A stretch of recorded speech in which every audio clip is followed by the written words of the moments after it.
space, a brand new chart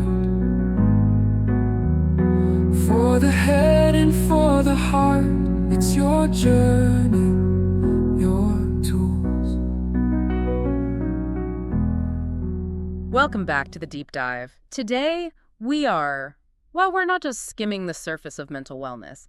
We're strapping in for what is really a masterclass in advanced mental self-governance. That's a great way to put it. Our focus is on moving past that, general anxiety management and getting deep into the actual functional mechanics, the stuff you need to dismantle those really sticky, chronic, and destructive thought loops. Especially that one big one.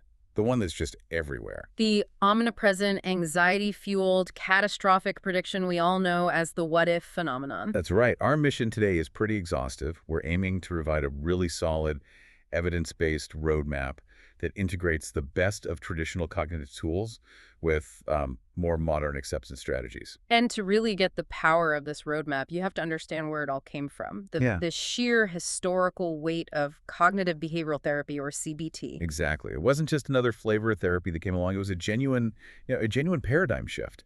A revolution, really, and one born out of necessity. For decades, mental health was just dominated by this abstract psychoanalytic interpretation, which, is deeply influential, but it often lacked scientific accountability. It was interpretive, not empirical. You couldn't really test it. Right.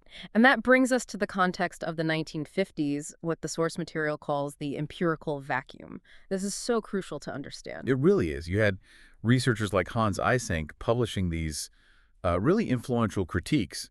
And what he was showing was that traditional long-term psychoanalytic therapies, well, they often achieved outcomes that were no better than what you'd see from patients just getting better on their own over time. Natural remission. Natural remission, or even simple placebo effects. The field was, frankly, desperate for a new model, something grounded in observable science, in measurable skill acquisition, and, in verifiable outcomes. So who stepped up? Who filled that vacuum? We've got two key pioneers whose work kind of converged to create the foundation that we're still using today. First up, Albert Ellis. I love how the source material describes him, the philosophical firebrand. A perfect description. Ellis gave us rational emotive behavior therapy, or REBT. And his fundamental insight was, for the time, absolutely revolutionary. Which was? That our emotional consequences, how we feel, are not primarily driven by the external events themselves. They're driven by the rigid belief systems we hold about those events. He flipped the script. He completely flipped the script. He stated it so clearly. External reality doesn't make you sad. Your interpretation of it is, what does the functional work? And then there's Aaron T. Beck. He started out in psychoanalysis, but pretty quickly realized it wasn't the right path for him. He saw something really key in his depressed patients. He did. He observed these spontaneous, immediate, negative interpretations he called automatic thoughts. And what he realized was that these thoughts weren't just random static. Not at all. They were characterized by systematic, identifiable, logical errors. And this convergence was just so powerful. You had behaviorism providing the scientific structure, and then the cognitive revolution provided the focus on our internal mental processes. And together, they established this foundational idea that cognitive patterns aren't these, unchangeable parts of your personality. Exactly. They are measurable, they are learnable, and most importantly, they are modifiable skills. And that's the journey we're taking you on today. We're going to deconstruct these skills, moving from the neurobiological roots, the literal hardware of anxiety, all the way to the nuanced application of both classic cognitive restructuring from CBT and the third wave strategies of cognitive diffusion from ACT. So let's start with the hardware. Let's dive right in. Okay, let's unpack this biological machinery, because before we can even think about unhooking the mind, we have to understand what built the hook in the first place. I think it's so important to remember that anxiety is not a failure of character. Absolutely not. It is a sophisticated, highly evolved survival mechanism. It's gone a bit haywire in the modern world. So how do we frame it?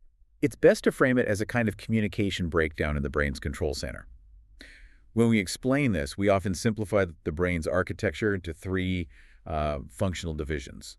The thinking brain, the emotional brain, and the survival brain. Let's start with the CEO, the part we all think of as us, the thinking brain. That's the frontal lobe, and more specifically, the prefrontal cortex, or PFC. This is your executive function central. It handles logical reasoning, weighing consequences, sophisticated emotional regulation. So it's the part of you that can logically distinguish between the life or death threat of, say, a mountain lion and the perceived threat of a difficult email exchange with your boss. Exactly. But the alarm system, the dedicated threat detector, that's housed somewhere else. It's in the emotional brain. The limbic system. That's it.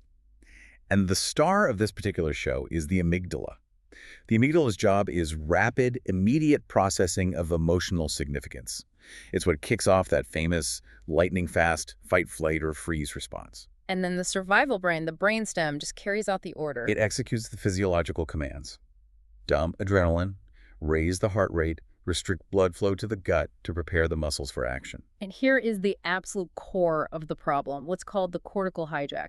Walk us through the mechanism of this disruption. How does it actually happen? Okay, so when any perceived threat is detected, and this is the crucial part, it can be a real physical danger or purely cognitive one, like a what-if thought. The amygdala fires that stress response instantly. Before the CEO can even look at the memo. It initiates the sequence before the prefrontal cortex has a chance to fully process or verify the data. So that sounds like an evolutionary shortcut. It's designed for speed, not for accuracy. Precisely. If there's a real tiger, you need that speed. You don't want to stand there analyzing its stripes. But when the threat is purely cognitive, a looming deadline, a worry about a relationship, the result is exactly the same. The system is instantly flooded with cortisol and adrenaline. And this chemical flood, it effectively takes the logical thinking brain offline. It does. Cortisol, over the long term, actually degrades the connectivity in the PFC. In the short term, it just shuts it down. And that explains so much. It's why when you're in the middle of a panic attack or just deep in a worry spiral, trying to tell yourself I'm being irrational is often completely useless. It's worse than useless sometimes. The hardware for rationality is temporarily disabled by those stress chemicals. The feeling is overwhelming because the limbic system has total command. And this is why those anxious thoughts feel so undeniably true in the moment, even if they seem, illogical or even trivial an hour later. Your brain's alarm system is built to prioritize survival messages over intellectual analysis. It's a feature, not a bug, but it causes a lot of problems. Which brings us directly to the engine room of that anxious spiral, the what-if mechanism and this idea of an intolerance of uncertainty. Right. The what-if is... it's rarely a true inquiry. It's a catastrophic prediction just disguised as a question. What if I fail? Or what if they hate me? The anxious brain, it seems, just cannot handle ambiguity. It has a profound intolerance of it. It views future uncertainty as fundamentally dangerous. And rather than just tolerate that unknown, it tries to resolve it instantly.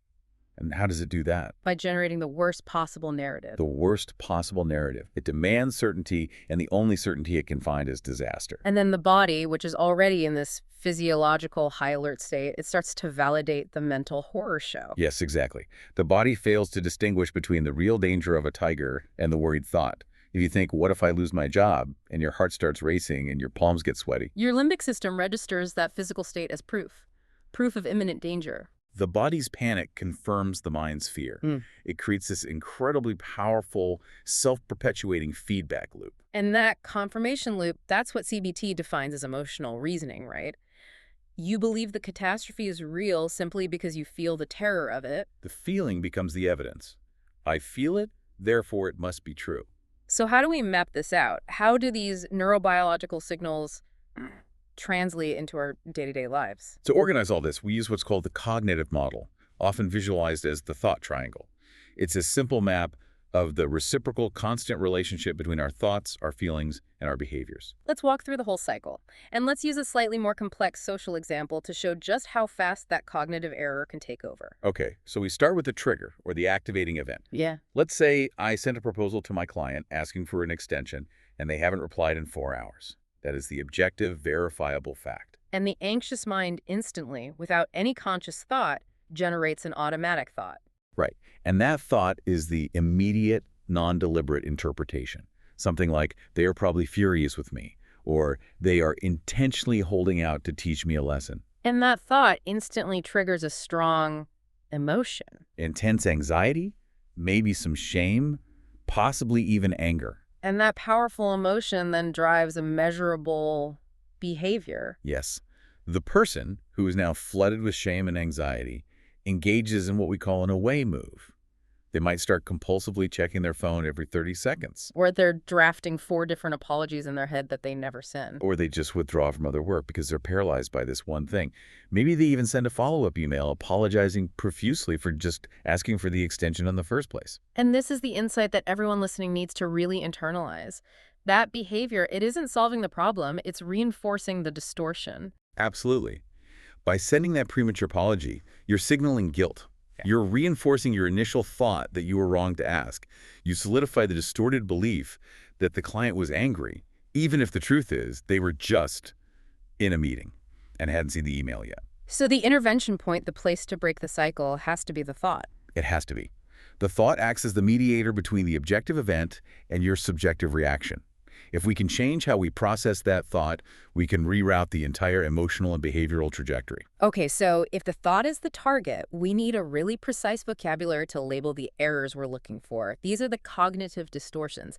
I love how the source material calls them the fables of faulty thinking. It's a great phrase, because catching them is much, much harder than just reading a list of them. Why is that? Because they're systematic errors. They're entrenched neural pathways that have been reinforced over years. They operate like these invisible negative filters, and they bias all incoming information specifically to confirm the brain's existing threat bias. So this is metacognitive work. Thinking about your thinking. It's about identifying the playbook that your anxious brain is using against itself. Okay, let's start with the future-focused errors. The prediction distortions. These are basically the default settings of the what-if machine. Yes, and the most destructive of them all is catastrophizing. This error is really dual-layered. It's not just one mistake, it's two. Break that down for us. First, it involves overestimating the likelihood of a negative event happening. So you take a 1% chance and your brain turns it into a 90% certainty. Yeah. But the second error, and this is maybe the more paralyzing one, is severely underestimating your own ability to cope with that event if it were to happen. So it's not just thinking the house might burn down. No. It's thinking the house might burn down, and if it does, I will be completely ruined, I'll be unable to function, and it will be the absolute end of my life. Precisely. That second part, the catastrophic prediction about your own failure of agency, that's where the real paralysis lies. And related to this is fortune telling. Right. This is where you predict a negative outcome with certainty, even when there are no definite facts to support it. The focus here is on the certainty of failure, which often leads directly to self-sabotage. Like if I tell myself, I know I'm going to bomb this meeting, so there's really no point in researching the talking points, I'm creating a self-fulfilling prophecy. You've prematurely closed the narrative. You've cemented the negative ending before the first act has even begun. The general umbrella term for all these unwarranted leaps is jumping to conclusions. Which is just creating this phantom reality that your body then reacts to as if it's real. Perfectly said. Now let's move on to the relational distortions, how the anxious mind misinterprets social data. The absolute classic social error has to be mind reading. Oh, absolutely.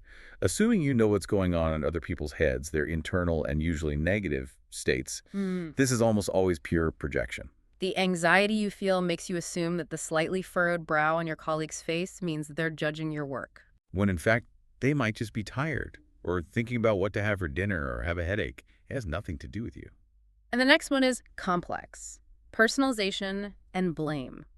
It's this really weird paradox where the anxious individual feels deeply powerless and yet at the same time assumes they are responsible for every negative thing that happens in their orbit. It's a huge burden. Personalization is taking global responsibility for events that are way outside of your control.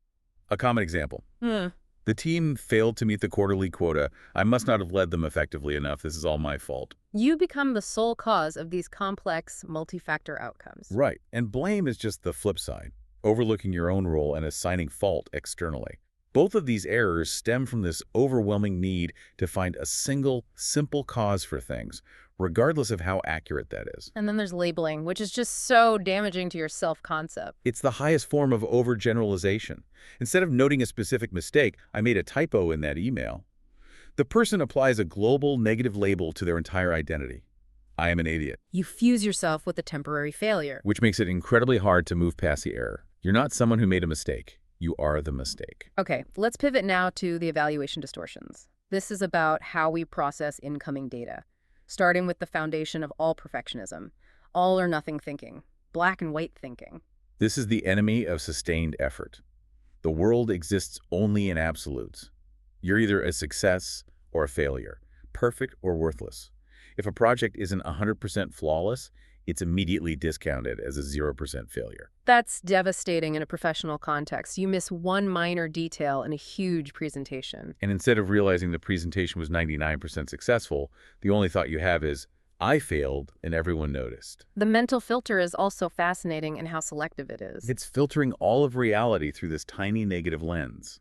The analogy is a single drop of poison discoloring an entire barrel of clean water. You get a performance review with 10 paragraphs of praise and just one sentence suggesting a minor area for development. And the mental filter ensures you will obsess only over that single sentence.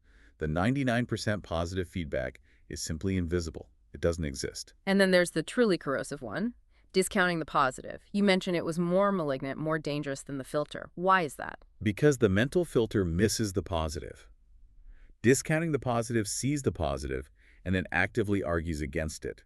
It performs mental gymnastics to dismantle good news, all to maintain a negative core belief about yourself. So you get an award, and the thought isn't, I earned this. No, the thought is, I only got this because they were desperate, or someone else must have dropped out. It actively sabotages reality to keep that negative self-schema intact. It insists that any positive evidence doesn't count. That sounds absolutely exhausting. It is the perpetual motion machine of low self-esteem. And let's not forget magnification and minimization, what they call the binocular trick. You magnify the importance of negative events, a small mistake becomes a career-ending disaster, while you minimize positive ones. A major achievement is just luck. Or anybody could have done that. It's a constant distortion of proportion. Finally, let's discuss the regulatory distortions. These are the rules we set for ourselves and how we validate our feelings. We touched on emotional reasoning briefly, but let's just reinforce its danger, especially with that cortical hijack. Since the limbic system fires first, that feeling of panic is incredibly intense. And emotional reasoning latches on to that intensity. It says, I feel overwhelmingly anxious about this upcoming meeting, so it must mean the meeting is fundamentally dangerous and I will definitely be harmed. It takes that temporary emotional state and declares it to be objective truth. It bypasses all logic. And this feeds directly into the tyranny of should statements. Ah, the shoulds. These are rigid, inflexible demands you apply to yourself. I should be able to handle this impossible workload without any stress. Or at others, my partner should always know what I need without me having to ask. Which creates this massive, unbridgeable gap between your expectation and reality. And that gap generates a ton of negative emotion. When you apply it to yourself, it generates immense guilt. When you apply it to others, it generates perpetual frustration and anger. And the last one, a very specific anxiety distortion, magical thinking. Right. This is the belief that your internal thoughts or private rituals can somehow influence unrelated external situations. If I worry about the plane crashing hard enough, maybe my worry can prevent it. Or if I check the lock 5 times, that's what will ensure no one breaks in. The anxiety itself becomes a kind of superstitious protective duty, which of course just increases the burden of worry. Recognizing these fables, just being able to put a name to them, is the necessary first step toward gaining that critical distance you need. That deep dive into the distortions gives us the target list. That's what we're hunting for. Now we can move into the active intervention phases. The process of unhooking starts not by disputing the thought, but just by noticing it. Phase 1, metacognitive awareness, or simply catch it. This transition from fusion to metacognition is everything. Cognitive fusion is when you are in the thought. You're believing it wholeheartedly. Metacognition is thinking about thinking. The goal is to establish what's called the observing self. The part of you that can just watch the internal monologue without becoming it. The algorithm is catch it, check it, change it. But how do we catch it? I mean, automatic thoughts are designed to be rapid, spontaneous, and hidden. It's tricky. So we learn to identify the physical and behavioral cues because the thought itself moves faster than our verbal processing. The emotional cues are that physical snap. A sudden feeling of heat, a tightness in your chest, your stomach dropping, or just an unexpected wave of despair. That physical shift is the signal. It's the evidence that an automatic thought has just fired off. It's the flare going up.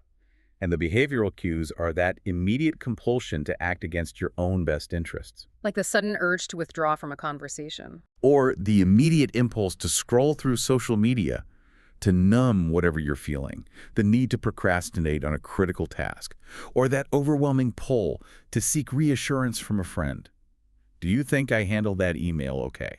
All those actions are the most immediate evidence that an anxious cognition is demanding obedience from you. That's right. So to practice this, to practice getting some distance, we can use something called the thought bubble technique. This simple act is surprisingly profound. Yeah. You either physically write the thought down on a piece of paper, or you just visualize it floating in a comic book bubble above your head. And what does that do? The act of externalization moves the thought from being this internal, undisputed part of your identity to being an object in your visual field, an object that you can observe and poke at and question. It creates immediate distance. It's no longer the truth, it's just an object. And this leads straight into a crucial sub-skill here, distinguishing fact from opinion. The anxious mind just collapses this distinction entirely. So you have to train your mind to ask constantly, what is the verifiable, objective fact here? And what is the subjective hypothesis I've layered on top of it? Give us an example. The fact, my boss sent a one-line reply to my detailed report. The opinion, which is probably fueled by a mental filter, my boss hates my work and is deeply unhappy with me. Being able to establish that cognitive wedge between fact and opinion, that's the successful completion of the catch-it phase. You've done it. You now have a hypothesis, and it requires testing. Which brings us to phase 2. Putting thoughts on trial. This is the check it and change it part of the process. This is the scientific, evidence-based dismantling of that anxious hypothesis, and we're going to use the courtroom metaphor to do it. I love this metaphor because this structure forces your brain to move out of the limbic system's emotional reasoning and back into the logical prefrontal cortex. It requires a rigorous protocol. Let's use a specific example. An employee is asked to attend an unexpected closed-door meeting with upper management. The panic sets in. Okay, so first step, the indictment, the thought. The automatic thought is, I'm definitely going to be fired today. Okay, now, the defense, evidence 4. What are the factual, objective points that support this thought? And the rule here is strict. No feelings allowed. Okay, so, the facts are pretty slim. I made a small spreadsheet error 3 weeks ago, or I noticed my boss seemed less chatty yesterday, and that's probably it. Right. Feelings like, I feel nervous or I think they are angry are inadmissible in this court. And this step often surprises people because the actual factual evidence supporting their catastrophic thoughts is usually microscopic. Then we move to the prosecution, evidence against. What are the objective facts that contradict the thought? This is where you have to really search your memory for positive data. For example, I received a pay raise 6 months ago. I successfully completed Project X last week, and I got verbal praise for it. They scheduled the meeting for 30 minutes, which is really too short for a full disciplinary process. The goal here is to be exhaustive, to be overwhelming with counter-evidence. And finally, we get to the judge's verdict, balanced thought. This is the ultimate goal of the change it phase. The judge weighs the microscopic evidence, that one spreadsheet error, against the overwhelming positive evidence, the raises, the praise, the successful projects. And the balanced verdict is crucial. It's not about just thinking positively. It's about thinking accurately. So the verdict might be, while I am nervous about this meeting, the overwhelming factual evidence suggests I'm a valued employee, and this meeting is far more likely to be logistical, not disciplinary. And even if the meeting were negative, I have the skills to handle the feedback. The result is thinking that is grounded in reality, not wishful thinking or panicked fantasy. For listeners who are deep in the habit of catastrophizing, that abyss of the what-if can feel truly bottomless, so we needed a special intervention for that, decatastrophizing. It's designed to shine a light on the bottom of that abyss, to prove that the worst-case scenario is never as deep as it feels. This technique is so powerful because it shifts the focus from avoiding the scary feeling to planning the recovery. It's a simple 5-step script for the chronic worrier. Step 1, identify the worry. That's simple. Let's say the worry is, what if I fail the major certification exam I have next month? Okay. Step 2, probability check. You immediately have to engage the logical brain. Based on my study habits, my past success, my practice tests, how likely is it that I will actually fail? And usually the honest answer is pretty low, maybe 15%. This instantly lowers the emotional urgency. Step 3, worst case scenario. You have to force the vague terror into a concrete, finite disaster. If I do fail the certification, what is the specific, worst, finite outcome? Not my life will be ruined. That's too vague. It has to be concrete. I will have to pay the $300 fee again. I will have to wait 3 months to retake it, and I will have to tell my manager. Which turns an existential threat into a logistical inconvenience. The fear loses its mythical quality. It becomes a problem to be solved. Which brings us to step 4, the most critical step, the coping strategy. If the worst comes true, if I fail and I have to tell my manager, what would I do? How will I handle it? This is the moment of agency. It's the core transformation. The plan might be I would draft an email to my manager explaining I need more time, and I would immediately re-enroll in the preparation course, focusing on my weakest areas. You move from feeling like a helpless victim of the disaster to being an active agent planning the recovery. You turn that existential danger into a simple logistical project. And step 5, time projection. This restores a sense of proportion. Will this matter tomorrow, next week, in a year's time? A failed exam is a momentary setback. It will be completely forgotten a year later when you have the certification. This technique just shrinks the emotional size of the worry relative to the timeline of your life. We noted earlier that the anxious brain has this catastrophic bias. It automatically finishes what if with a disaster. The positive what if technique is a great way to force the brain to start constructing alternative neural pathways. It's not about mandated positivity or, toxic positivity. It's about acknowledging the full range of probability. Anxiety has censored all the positive probabilities. This technique forces them back into your awareness. So instead of catching the negative thought, what if I trip and fall while walking onto the stage? You deliberately insert the positive. What if I walk onto the stage and feel completely calm, confident, and deliver the best presentation of my life? Or instead of, what if this date is incredibly awkward and I embarrass myself? What if this person and I connect incredibly well and we end up having a fantastic evening? It just widens the aperture of your attention. You're training your brain that what if is a genuinely open question, not a closed prediction of doom. Okay, so we've established the rigor of traditional CBT restructuring. The goal is to change the content of the thought by challenging its validity. But what about the person who finds that arguing with their brain only makes that inner voice louder? What if the thought is so sticky or obsessive that debating it just turns into this paralyzing mental wrestling match? That is the exact scenario that drove the development of the third wave of behavioral therapies, and specifically acceptance and commitment therapy, or ACT. For many, many people, constant cognitive restructuring can inadvertently validate the thought. How so? By engaging with it so endlessly, it can lead to rumination. ACT offers this brilliant alternative, cognitive diffusion. It's about unhooking without ever needing to argue with or test the thought's validity. Explain the difference between cognitive fusion and diffusion in really practical terms. Okay, fusion is when the thought, I can't handle this, or I am a failure, is treated as literal, undeniable truth. It's a command that dictates reality, and so the person immediately stops or avoids the difficult task. The thought is merged with the self. And diffusion, then, is experiencing that same thought as merely a mental event, a string of words. Correct. The person notices the words, acknowledges them as internal chatter, and then chooses to continue acting according to their values, regardless of that verbal commentary. So the goal shifts dramatically. If CBT's core question is this thought valid or true? ACT completely bypasses that truth test. What is the central question in ACT? The central question is this thought helpful or workable right now? The goal is psychological flexibility, the ability to be present, to be open to your experience, and to take action guided by your values. So if the thought, I'm going to fail, is not helping me prepare for my presentation, I choose to diffuse from it, even if it feels 100% true in that moment. That is a phenomenal distinction. It focuses entirely on functionality. Let's explore the diffusion toolkit. These techniques are often playful, and they're designed to strip language of its literal commanding power. The foundational skill is labeling and linguistic distancing. This is how you insert that observing self into the process. It's about shifting the language of your inner experience. So instead of the fused thought, I am an anxious person. You move to the first level of distance. I am having the thought that I'm an anxious person. And then you can go even further to the most detached version. I notice I am having the thought that I am an anxious person. That simple linguistic insertion is profoundly effective because it externalizes the thought. You are no longer the thought, you are the observer of the thought. We can also use objectification and personification to externalize that constant internal monologue and take away its emotional authority. The radio doom and gloom metaphor is perfect for this.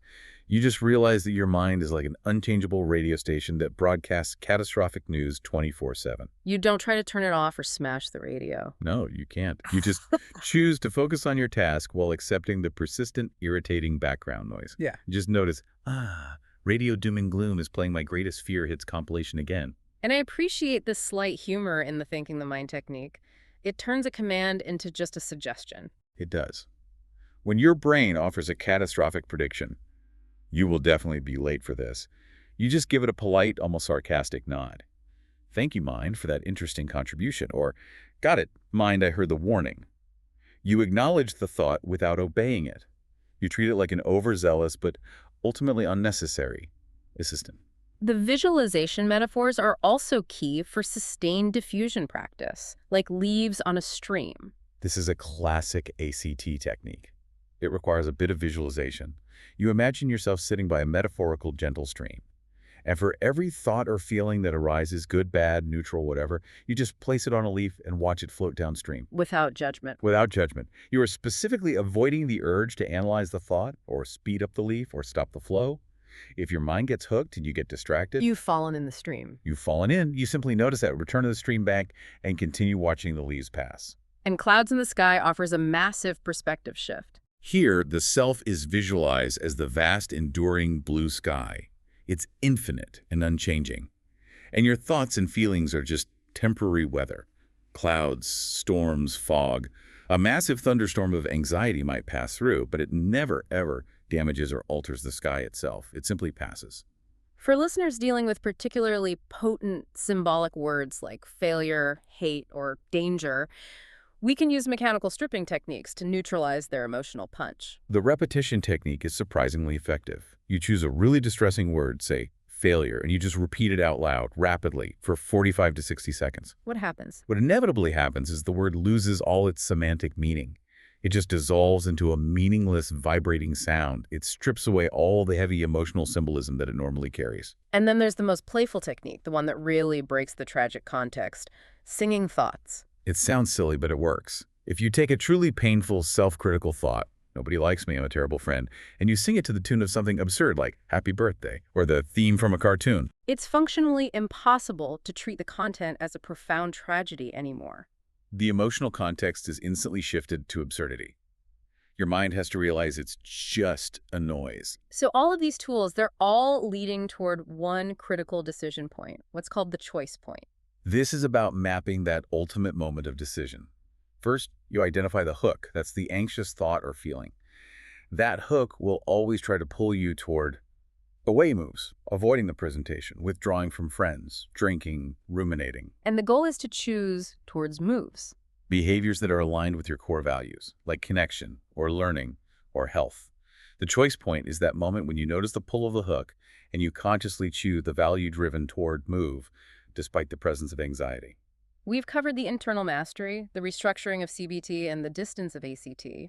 But these internal tools must, at some point, translate into external action. The what-if spiral invariably leads to avoidance, and avoidance is often the single most destructive element in the entire anxiety cycle. That is the absolute truth. Avoidance provides this intense short-term relief. The distress immediately drops. But that relief is a powerful reinforcer.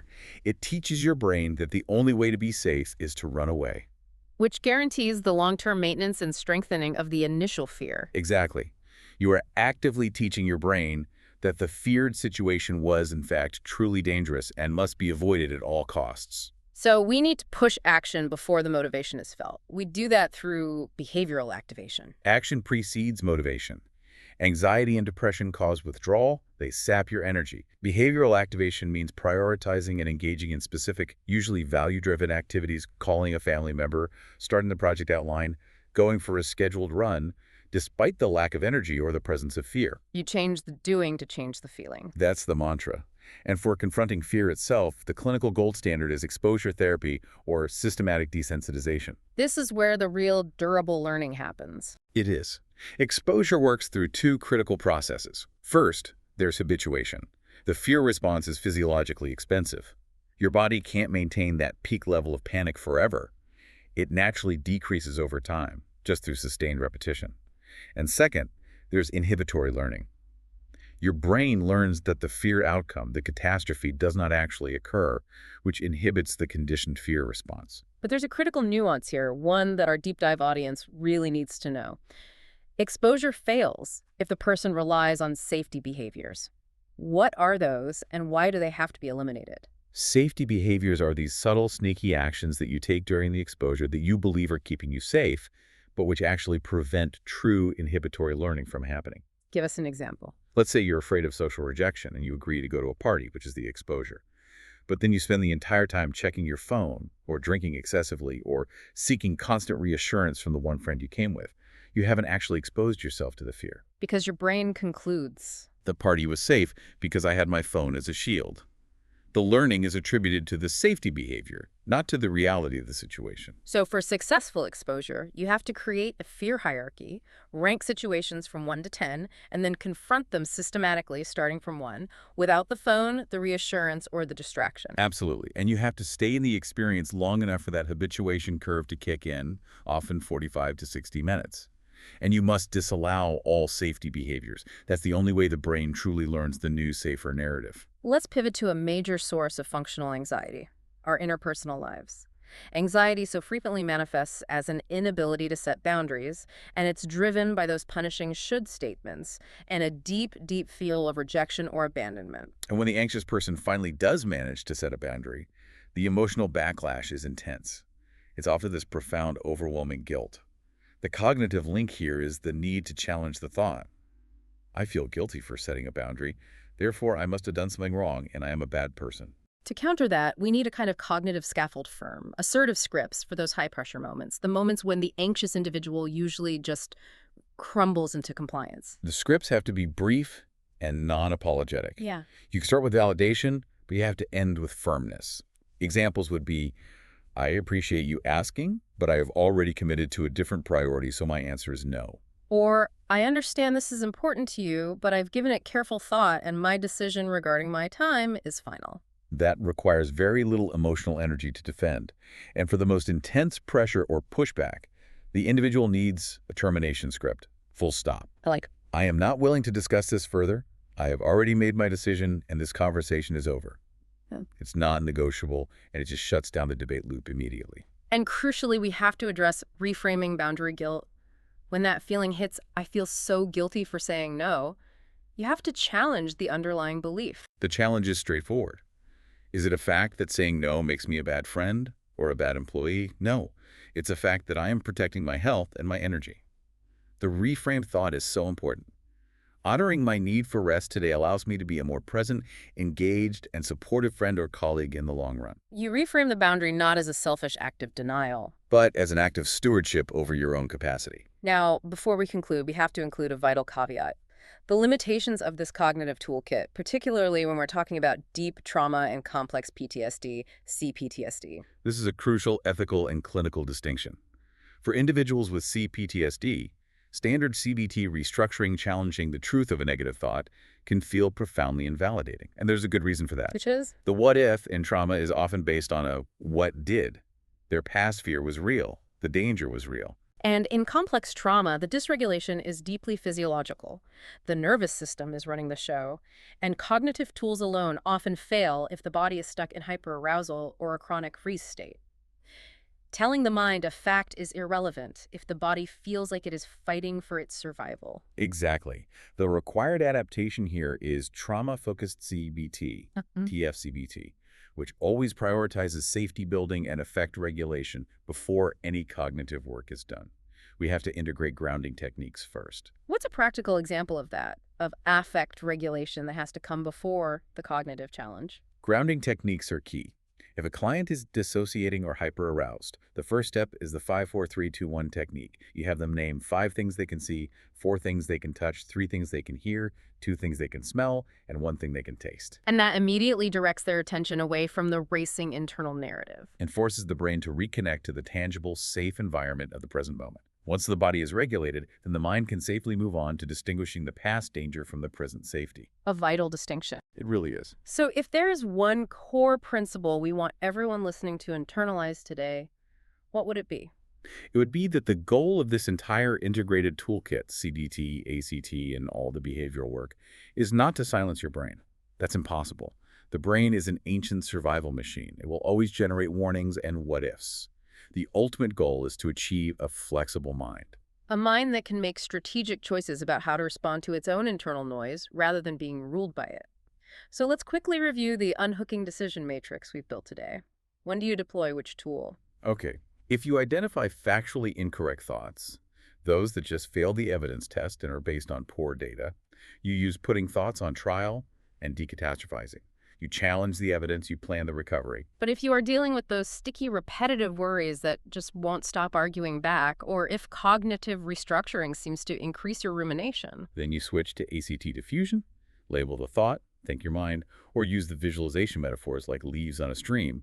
You switch the question from, is this true, to, is this helpful? and if your anxiety is leading to avoidance and you're withdrawing from your life, You must use behavioral experiments and exposure. You have to act contrary to the fear, and crucially, you have to eliminate those safety behaviors. and finally, for that persistent guilt and interpersonal fear that locks you into compliance. You use cognitive reframing around your boundaries, and you practice those firm, assertive boundary scripts. Ultimately, these tools empower you to move from being a character in a tragedy that's written by your amygdala to being the author of your own chosen response. That's it. The negative thought might still show up. I might fail. But the emotional hook is gone because you have agency. You have a choice. The power resides entirely in that moment of choice. When the alarm bell rings, you can choose to step past the fear and act according to your intent, not your conditioning. The narrative changes entirely. It moves from, I must avoid this threat because I can't handle it, to the powerful realization, I can handle this uncertainty, and I will choose to move toward my values. This is the pathway to a life driven not by anxiety, but by conscious intent. Your tools. It's the strength to build anew. It's the light to guide you through. It's the choice to find your way. Starting here, starting today. We've covered a lot of ground today, and I know that facing that inner voice can be exhausting. But remember, just because that voice is loud doesn't mean it's right. That critic is just a thought, and thoughts are not facts. For the next few days, I want you to try something simple. When that inner critic starts up, telling you that you aren't doing enough or that you messed up, I just want you to pause and ask it one question. Is this actually true? Or is this just fear talking?